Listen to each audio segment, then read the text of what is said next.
Okay, Pedro, this is it. The final video report from us at ESPNLA going into this last game against UCLA. Always a very spirited rivalry, obviously.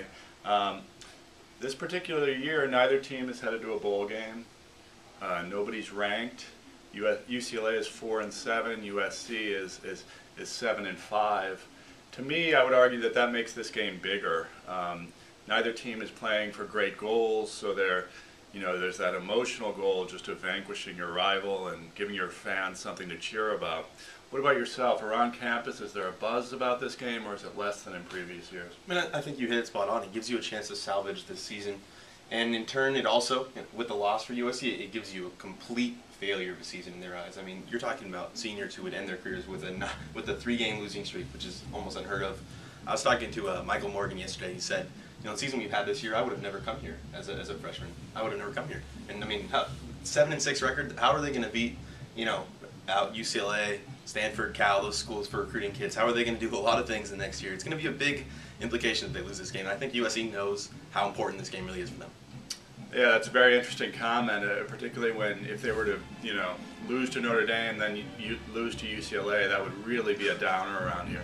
So, 7-5 season, do you see signs that this program is building up again towards something, or were there troubling signs to you as the season went along? I think sometimes people try to characterize stuff too much between rebuilding and going down. I think this team's kind of in the middle.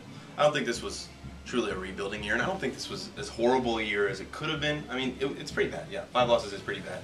But in the grand scheme, I mean, they did some good things. You saw some guys develop into players. Matt Barkley is going to be, a Heisman contender next year, legitimate, top of the line one. Robert Woods is a big, prospect. This team has a lot of good things that's going on with them, and I mean, 10 wins next year are still possible, just like this year. I mean, if they hadn't lost the last few games, we're talking about 3 weeks ago in our video thing. We said, hey, 10 wins is a possibility for this team. So, who's to say it can't be a possibility next year? Yeah, we definitely have some hopeful signs for this season.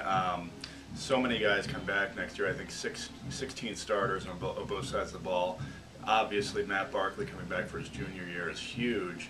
And there were some signs of progress from this team. You have to remember in 2001, Pete Carroll's first year, they were 6-6. They lost the Las Vegas Bowl. It doesn't happen overnight. So, getting back to this game a little bit, at times, particularly in recent years, emotions have spilled over a little bit, and it's gotten, borderline ugly out there. Are you getting a sense from around the players that there's, some anger going into this game?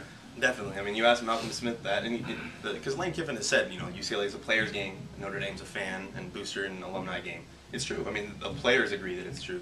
Malcolm Smith said, we're going around the city, we're going back to our high school areas, and we see the kids that we're playing this week. It's annoying if we lose this game. It's very annoying, and that's why you see those end of game type things. You see those, rivalry type things. That's what the players are playing for, to prove themselves to their friends, to the guys they're going to have to talk to for the next year of their lives, and hear stuff from if they don't win. A lot of bottled up anger, I think, from both teams. Going into this game, UCLA very disappointed with their season. Both teams have had injuries. A lot of frustration going into this game. Hopefully the teams can kind of keep it contained and just play good, clean football. Yeah, and just a little note. I think there's 12 or 13 high schools, local high schools, that have players on both teams. How can you not? I mean, when you're talking about knowing these guys 5, 6, 7 years now, how can you not feel this pressure to win against the guys? Going back to your home, going back to your family, probably people, all over your whole area where you grew up. And this is a big game for them. Yeah, it truly is the Battle of LA, so should be fun.